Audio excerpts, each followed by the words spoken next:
Hi, everyone. My name is Scott Morris. I am the Director of Business Development for Gaming for GTS Distribution, which is a really long and fancy way of saying I'm the board game guy.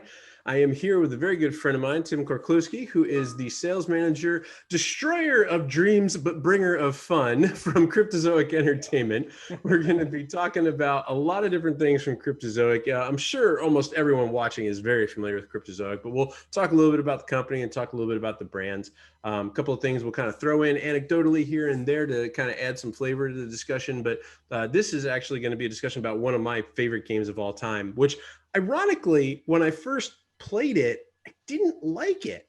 And it was one of the first games that taught me, don't judge a book by the first play. Because when I played my second time, I was like, oh, okay, I got it. And then I played my third time and I'm like, wait, this is really cool. And now it's one of our staples in our family household and has been for a long time. I'm sure it's been in your stores as well. It's going to be the DC deck building game that we're going to talk about. But super, super cool stuff. So if you have questions and you're watching this, this is a pre-recorded webinar, so we don't have a live audience or anything like that. But if you do have questions, feel free to leave them in the YouTube channel. You can leave a comment below. We'll be happy to answer your questions as we go along. Really do appreciate you all taking the time to watch this and engage and learn about the products, because this is definitely a company that we believe kind of fits that brands first and games second model, what we've talked about on the webinars before, where it's a strong company with a strong pedigree and a long history that brings out many more games that are hits and home runs rather than strikeouts and bunts, as we've talked about in the past. So with that, I don't want to steal any more of his thunder. I'm going to let my face that was made for radio be quiet. I'm going to let Tim take over. He's got a presentation for you. But Tim, thank you for joining. I really do appreciate you taking the time, my friend. Yeah, absolutely. Anytime, man. I always have fun anytime I do these. So, hi, everybody. As Scott said, I am the director of sales for Cryptozoic Entertainment and apparently also the destroyer of dreams, but bringer of fun. So, yeah, today, as Scott said, we are going to talk mostly about the DC deck builder. I did want to take just a few moments to kind of go over some of the different stuff that our company does, some of the different things that we've done over the years. So, from the GTS perspective, most of you probably know us as the company that makes a lot of licensed board games. We have very good partnerships with Warner Brothers and many other companies in order to make games such as the DC Deck Builder. But we also make collectible statues and figures and collectible trading cards as well. So there's actually two other branches of Cryptozoic that many people don't know about. So I could go on for hours and hours and hours on that end, but that is not what this one's for. But if you want to know more, Scott's going to post my contact info at the end. So that way, if you want to contact me to find out more about this stuff, sign up for our newsletter. We can get you guys all taken care of on that end. That said, as Scott was saying, DC Deck Builder is hands down one of our best sellers out there, period. It has been around for a very long time. We have a ton of core games. So we have, like most deck builders that you've seen, we have our core set that we came out with, the original, and then every new core set that we come out with will actually be able to be combined with the original set you have to make a totally new and unique play experience based upon what your group wants.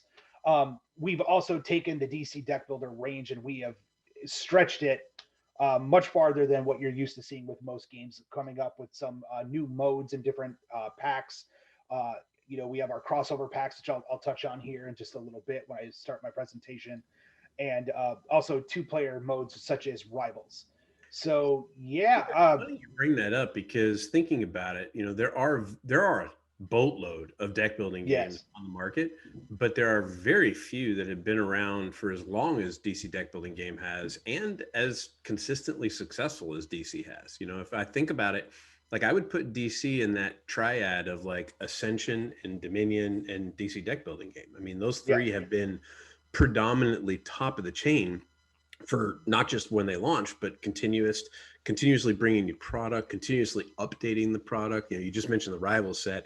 That's one of the cooler things I think DC, deck building game has done in the last few years, is develop a way for two players to play, which, I mean, let's be honest, with 2020 and the way everything's going, solo play and two player is a pretty popular thing. So that's really cool yeah, stuff. yeah, definitely. So yeah, we've one of the cool things that we've done with a lot of the DC deck building line is that we're always looking at ways to push its limits. So when you get a new set, it is not just more of the same with a different skin. That's something that we've had to, talk with some people in detail about the fact that like DC deck building game, the core game, is vastly different than even our brand new Dark Knights Metal. They're totally different gameplay cards that are experience. amazing. Yeah, well, there's that, right? And obviously there's a story of the Batman Who Laughs that's part of that set. But we have Forever Evil, which is one of the sets, for example, where you're actually playing the villains fighting back against the heroes. And so you actually have different mechanics in the game that play vastly well combined with the core set, but has a vastly different overall gameplay experience because you're playing as villains. So there's lots of different stuff that we do within the sets that does push those boundaries and push those limits beyond just like, oh, hey, it's a new set for the same deck builder, right? Everything that we do for the most part, when it comes down to the new sets, we try to look for new mechanics, new themes, new things that you can push for, something that you haven't seen before in any of our previous deck builders, or maybe it's an add-on to our previous deck builders that just gives you more of that in a new, refreshing way. So that is something that we've always strived for, and I'll kind of touch on some of those key points today as we're going through, just to kind of give you an idea, showing you the wide array of things that we have for DC Deck Builder and new stuff coming out, and cover the little bits here and there about what makes each set unique. So cool. I'm excited to kind of get jumping on that. So Scott, what do you think? Yeah, let's jump in. Get this bad boy rolling. All right. So if people haven't seen the foil cards in Dark Knights Metal, they are fabulous. Yeah, we went out of our way to make sure that we got some very premium cards. I'll tell you, the key thing about that product that really surprised me was that some of the cards are metal, some of the cards are not metal. So the metal, quote unquote, are the foil cards. There is no difference shuffling those cards. Like if you don't sleeve your games and you like, I was paranoid about that because I have seen it so many times in the past where a publisher like will print a set of foil and print a set of non-foil. They ask them to shuffle them together and you can just feel it, right? When you do that riffle shuffle. But you guys did a phenomenal job on the production of those foil cards. It was really, really well done.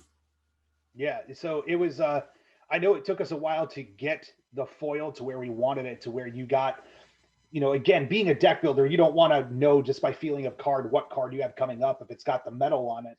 So we went out of our way to find the perfect metal that stood out and gave it that wow factor on the card, but also didn't affect gameplay. It took us a while, but we got there. So for those of you that have gotten copies of Dark Knight Metal, thank you so much. It's actually been one of our hottest sellers for this year.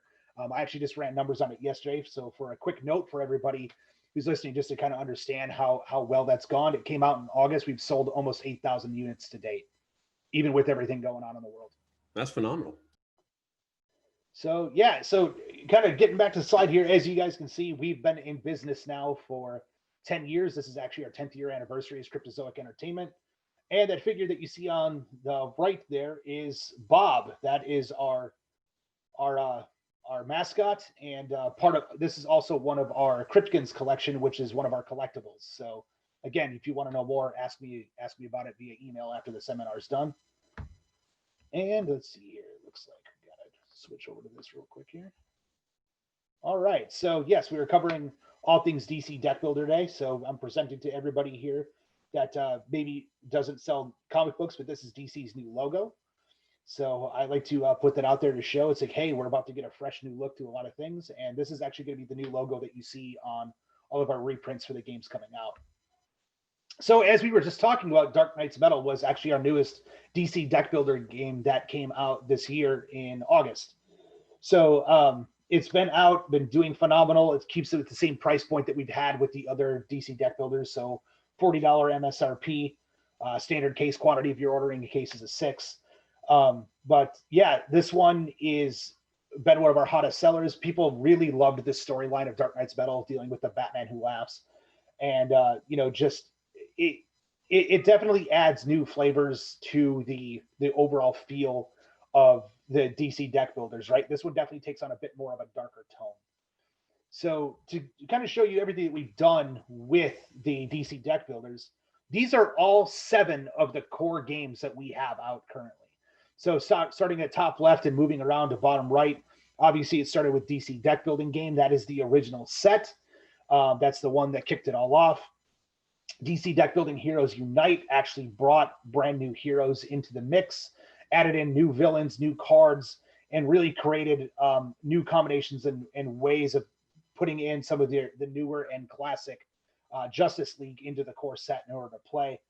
And then, as I was mentioning before, we had our third set, Forever Evil, which flips the script and allows you to play as villains who are actually going to defeat the heroes. Moving on from there, we have the Teen Titans, which was one of our most demanded sets at the time. So this is taking on all the characters from the Teen Titans series. So that's Superboy, Robin, Beast Boy, Starfire, Blue Beetle, putting them all into the sets with the villains that we're used to seeing from there. So you're going to see Trigon and villains like that pop up in that set. And moving on to some new mechanics, we have the DC Confrontations. So this would be our first set that really gives the players the chance to mess with the other players in ways that we're not used to seeing in most deck building games. So Scott, who I know is very well versed in deck builders, for those of you out there that are versed in deck builders, most deck builders feel like you're playing a competitive game of solitaire. And to where you're building up your hands and you're building up your drafts in order to pull off combinations. But really, at the end of the game, it's about what you did and not so much about what you did to other people. Confrontations is the first one that really changes that, where it takes a lot of the same mechanics we have in the Rivals 2 players versus sets and puts it into where, yes, you are actively finding ways to fight against the other players. So that one is very, very unique take on the set. And just adds all new mechanics to the game. Rebirth, which is the sixth one that you saw, was kind of a revamp of the core game with some of the new mechanics and some very new modes of play that we put into it, such as campaign mode. So you can actually play through a story arc campaign within Rebirth and actually land on different locations within the DC universe in order to have different effects take place during the game while you duke it out and play your hands and go for the highest score. And then, of course, this year we had Dark Knight Metal come out, which adds in the more hardcore, gothic, darker feel of, Barbados, the Batman who laughs, and bringing all of his shenanigans into it. So, Scott, I know you played a lot of Dark Knight's Metal. Why don't we, instead of me blabbing out about it, why don't we have you tell a little bit to everybody about what your thoughts are on Dark Knight and how it's different?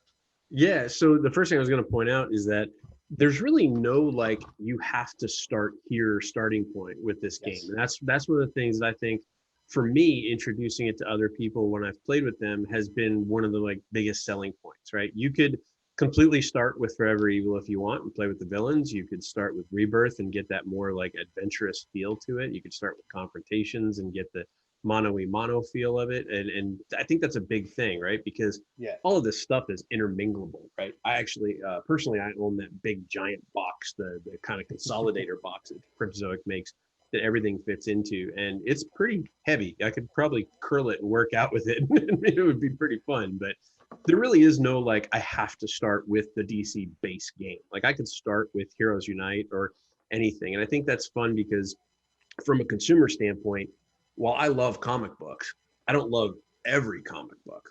There's certain heroes and heroines that I'm predisposed to that I want to follow. I want to follow Wonder Woman. I want to follow Batman. I want to follow Lex Luthor and things like that. So if certain people are in certain sets, you kind of have that flexibility to be able to do that. Metal has been super cool. My favorite part about Metal personally has been the fact that you get to build a superhero team.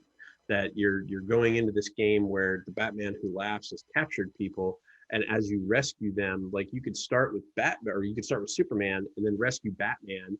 And then suddenly you get Wonder Woman and you're building the Justice League. And, you get more abilities, you get more powers, and it gives you kind of a really good sense of accomplishment because you were mentioning before about deck building games. And trust me, I have played countless deck building games. I mean, you name them, I've played them. And so it's one of my favorite, genres of games. I'm a former Magic player. I used to play Magic on the Pro Tour, so I love that drafting mechanic, and deck building games give you that feeling of that. But most deck building games tend to be along the lines of, let's just get the most valuable card. I'm just going to buy the card that's worth the most points. or I'm going to get the card that, fits into the faction that I'm working with. This game, all the sets, but more so than any of them, Dark Knight's Metal, they reward you for making the right deck. Like, you could go get the most point value card you want, but the reality is you want to make a deck that's synergistic and you want to make a deck that works. And there's a lot of other games that I've played that you can just make a deck. Like, you just randomly like blind pick whatever you want to pick and it works and it just kind of gets you from A to B. You can't do that in DC deck building game. Like, you have to focus on making your deck work. And like for me with my family, my son loves this game. He generated, I think it was like 178 power with Shazam one night and just went nuts. Yeah. And crazy. But they love the fact that it's competitive in the sense of one person is going to win, one person's going to have the most points, but it's cooperative in the sense of, oh, okay, you're like, if we're playing metal, if you're really focusing on metal strategy, okay, I'll leave the metal cards for you and I'm going to work on this. That way my deck can do these things and your deck can do these things. That's been a really, really cool part of it. So yeah, we like I said, this was a game when I first played it, I had a lot of questions. And then after 2 or 3 plays of that base set, I was hooked and I've been locked into it ever since, which has been a lot of fun.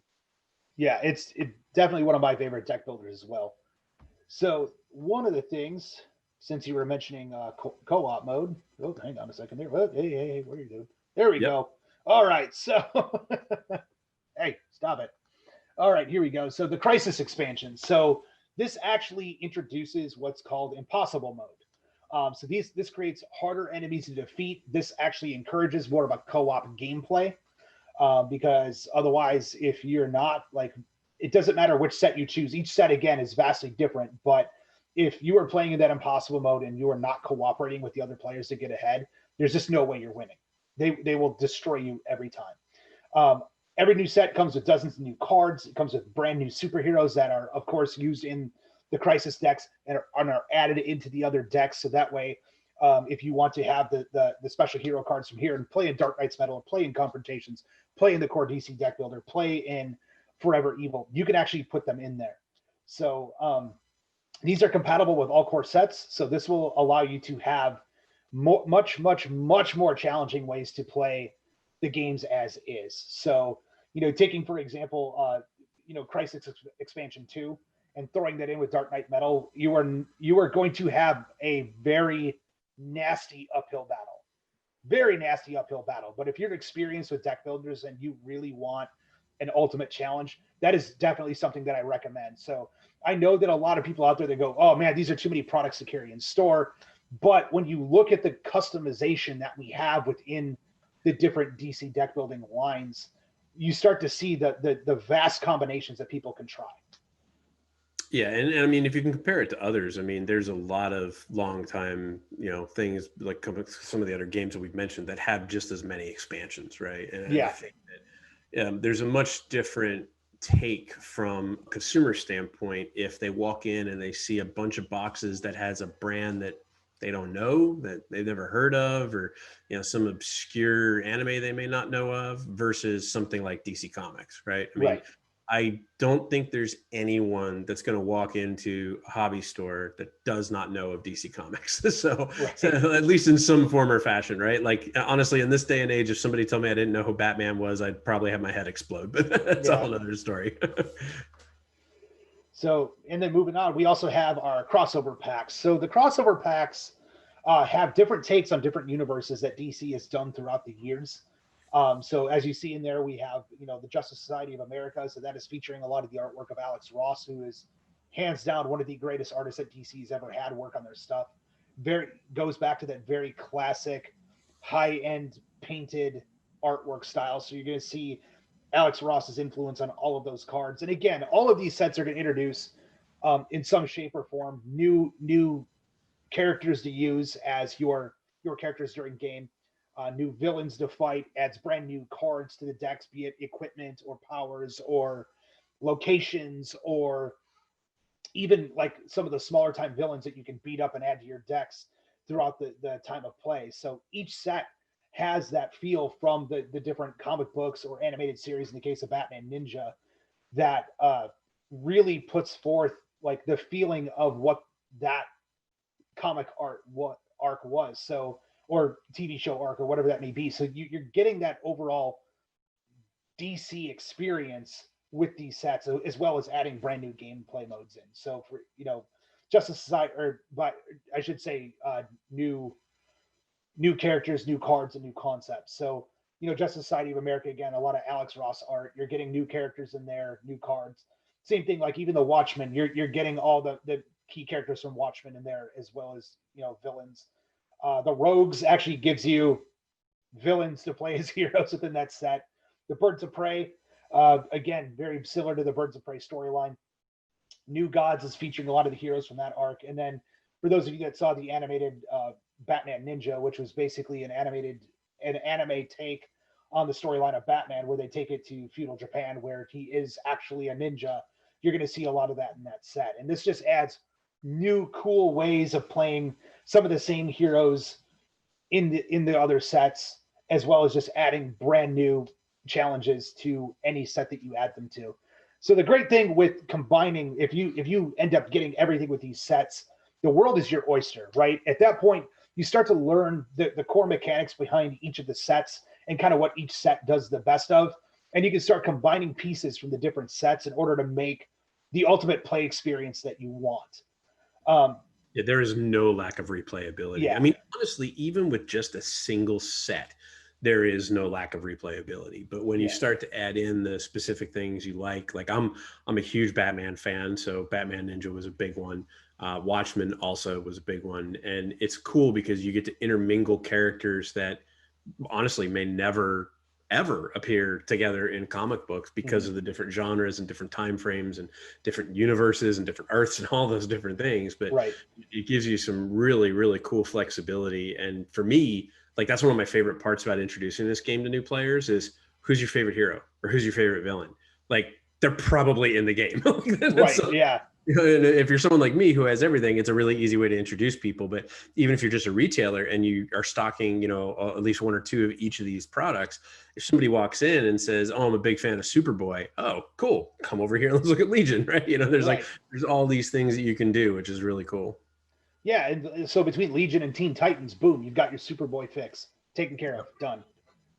So there's different ways that you can go about approaching the game, right? And obviously, it's going to be different for every player. It's going to be different for every store, but we have the options there in order to make this a very long-legged game line.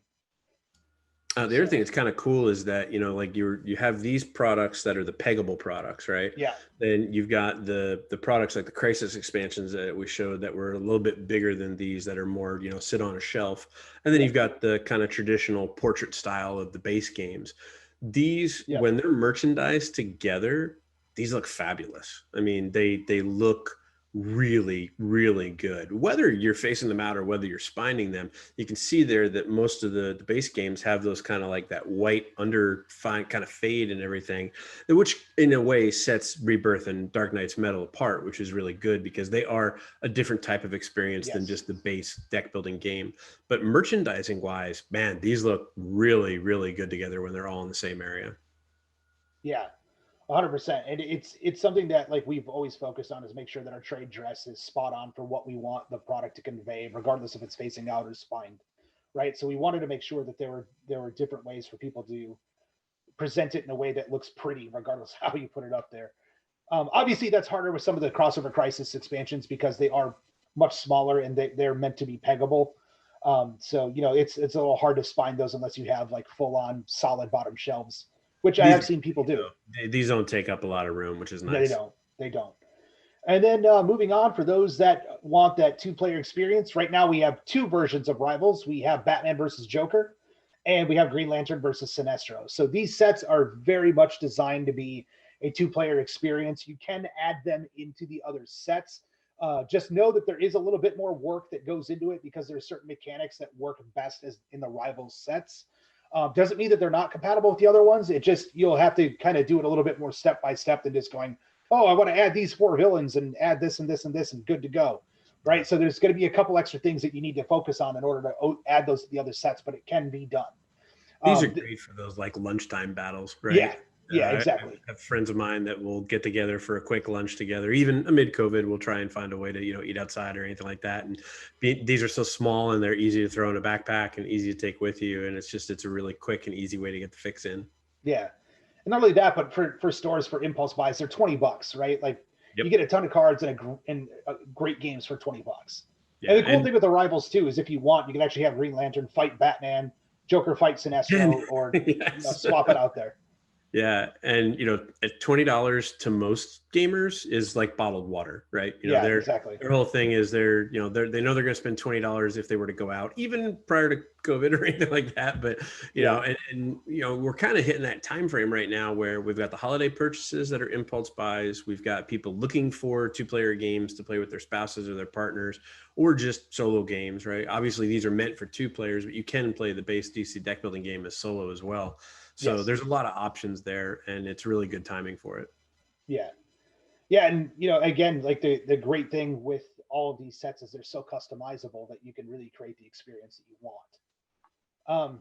So yeah, I mean, tons of options out there for you as retailers. And again, anytime you need more detail in any of these, you need art assets, any of that. I know Scott's gonna post the links in the Yeah. description to make sure that you can get a hold of me, get all the information that you need, and also get a hold of any art assets that you need.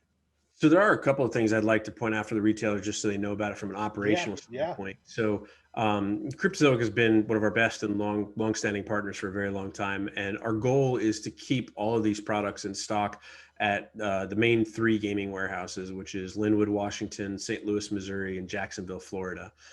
We do our best to keep everything that is available in stock at Cryptozoic available and in stock in those warehouses.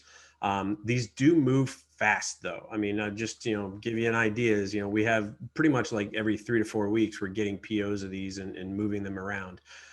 So if you run into a situation where your warehouse doesn't have any, feel free to reach out to your rep, let them know, let me know. You can reach out to me, of course, anytime you want. We'll be happy to make sure we get those in motion. There are always situations where we'll have a spike and we'll move through them while things are on their way in and coming in. So there may be a day or two of gap in there. But this is one of those kind of, evergreen titles and not even titles, evergreen brands that we want to be able to, stock and make available for you, because this is one we constantly get questions on, constantly get asked for. And people are always saying, oh yeah, I need this, or I need this in my store, because there is a long line, like, Tim was saying, there's multiple different options here. You could be a store very easily that carries one of everything, right? All the different products. You may be a store that is more of, a two-player or, solo player store where, games are not the predominant thing in your store, and you're just looking for smaller things to offer for your clients. That's where the Rivals comes in. You could be a store that has comics and you want to focus on the base games. There's a lot of options for everybody. And like I said, the really nice thing is there's no starting point. Like, you can start wherever you want, which is really, really cool. So operationally wise, if you do need to order and you don't see them for any reason, let us know, but they should be available in Washington, St. Louis, and Florida for no problems, and hopefully be able to make everybody successful with them, both now during the holidays. As we're recording this right now, it's December 10th, 2020. Hopefully a better 2021. Longer story for a taller beer. We'll talk about that later. But if you do have questions, just reach out and let us know. Tim, I know one of the questions that we get asked a lot, retailers, will do multiple different things now, between Discord, between Twitter, Facebook, all different, ways to remotely connect with their fan base and promote items and promote products with them. What kind of accessibility or assets do you guys have for retailers? Can you talk a little bit about that? Yeah, so there's obviously our B2B newsletter that we put out once a month, sometimes twice, but usually it's about once a month. We try to keep it safe. We don't want to spam anybody. And it's going to cover everything that we've got coming out in the near future. It's going to have actionables on it, such as sell sheets. Usually there's also going to be, depending upon how big the newsletter is, it might say to know more, click here, which will take you a link to the sell sheet so you can read more, print it out, do whatever it is that you need to do. We also have a Cryptozoic assets folder that I know Scott's going to post the link to here Sure. on the video. That'll tell you everything you need to know about our games, our collectibles, our trading card sets. It's going to have art asset images in there for you to use for your own web store banners or anything like that in order to help move product along. It's going to have the sell sheets included in there. So we try to make everything as readily accessible as possible. And of course, you'll have my contact information as well. So if there's something in particular that you may not have in those files that you need from us, contact me. We'll make it happen. We usually do. Yep. Tim's email, just so everyone knows, is tim.korkluski@cryptozoic.com. It's spelled just like it's pronounced. I'm joking. I'll make sure to put it into the link below for the YouTube so everyone can get that, because his name is not Smith. So we'll make sure to get the spelling correct. And then, of course, everyone's happy to reach out to me anytime you'd like, smorris@gtsdistribution.com. So other than that, I don't know, Tim, if you want, I'm going to put you on the spot a little bit, and you don't have to answer this if you don't want to. Is there anything you want to talk about for 2021, maybe early things that have been announced that maybe you want to kind of tease or anything like that? It's funny you should mention that. Hey, look at that. Yeah. Hey, who would have known? So yes, we've got this kind of segue. Yeah.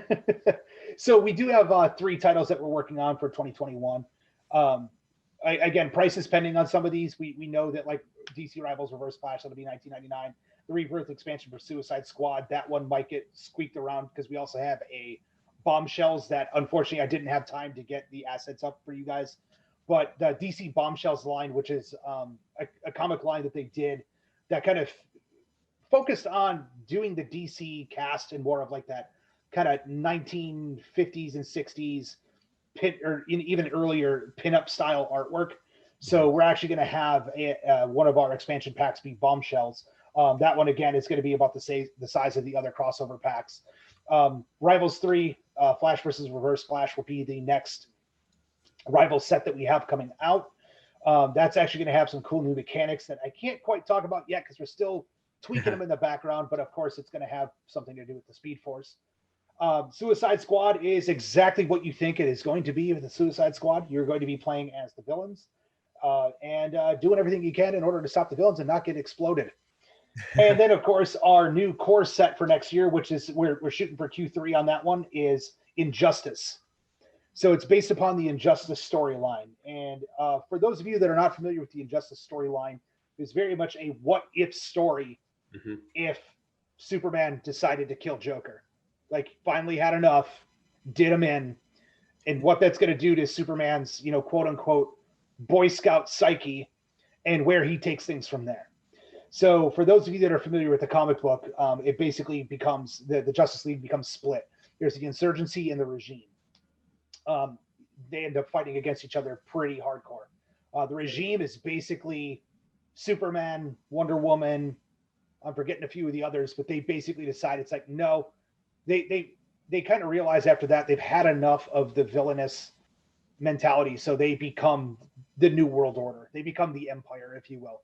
Yep. So, and then the insurgency are the other heroes that are fighting back against the oppressive dictatorship that the regime has created.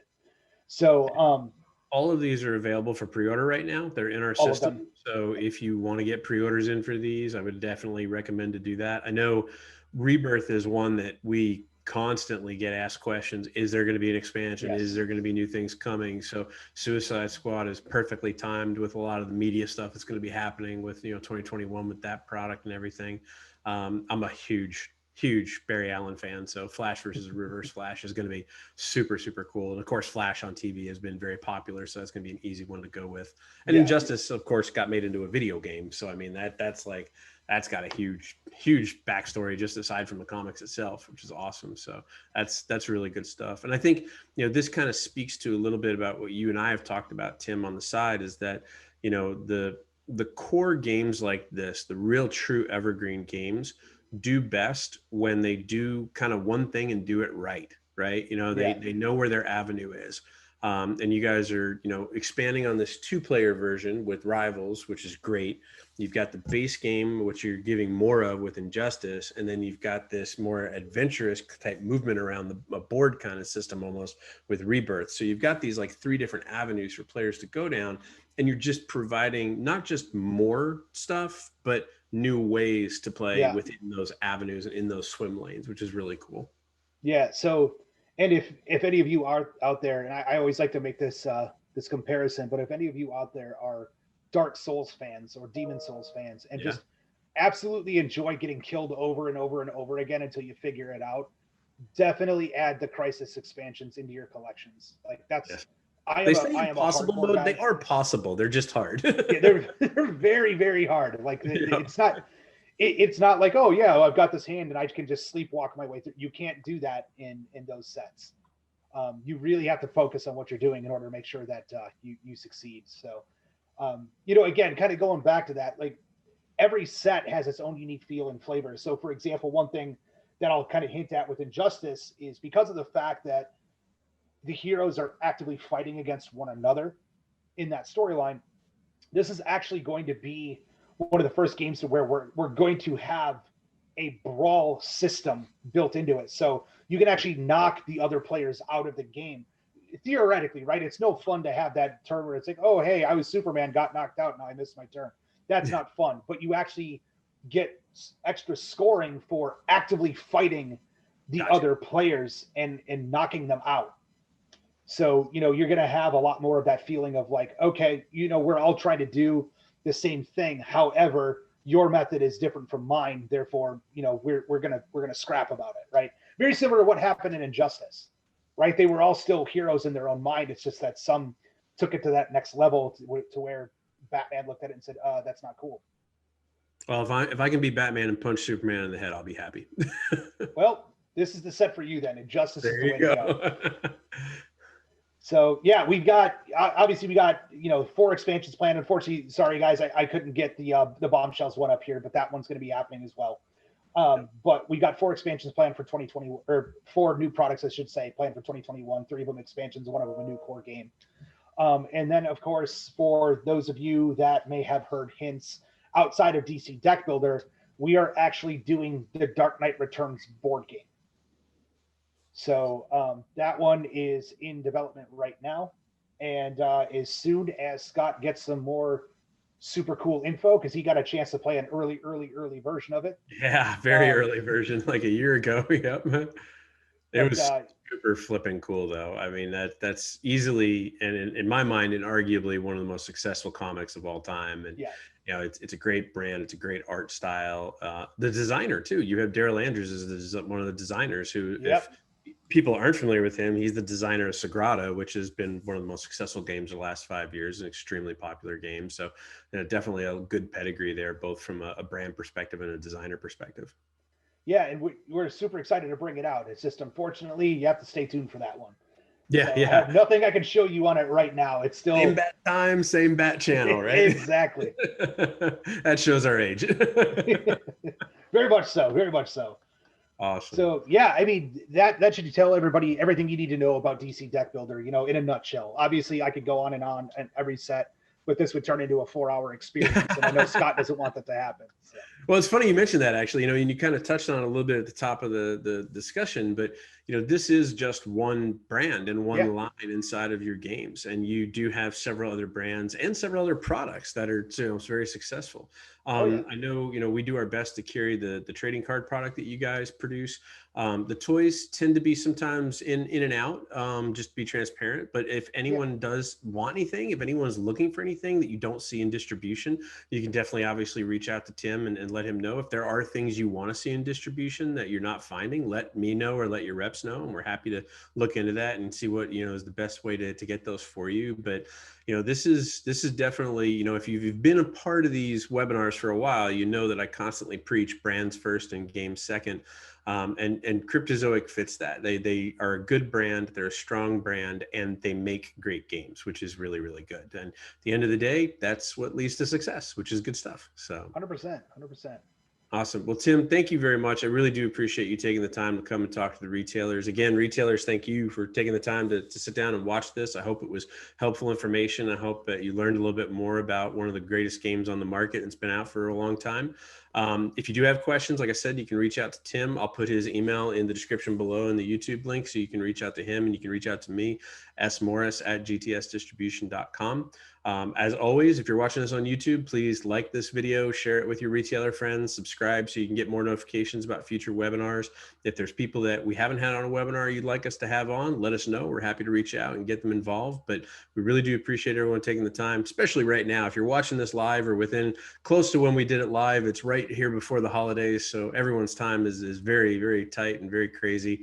And then, like we've said a couple of times, 2020 just seems to be mounting everything on top of that. So I really do appreciate everybody taking their time to come and talk with us and learn about the product. So until we see you next time, thank you so much and have a great week in your stores. Thanks, everybody.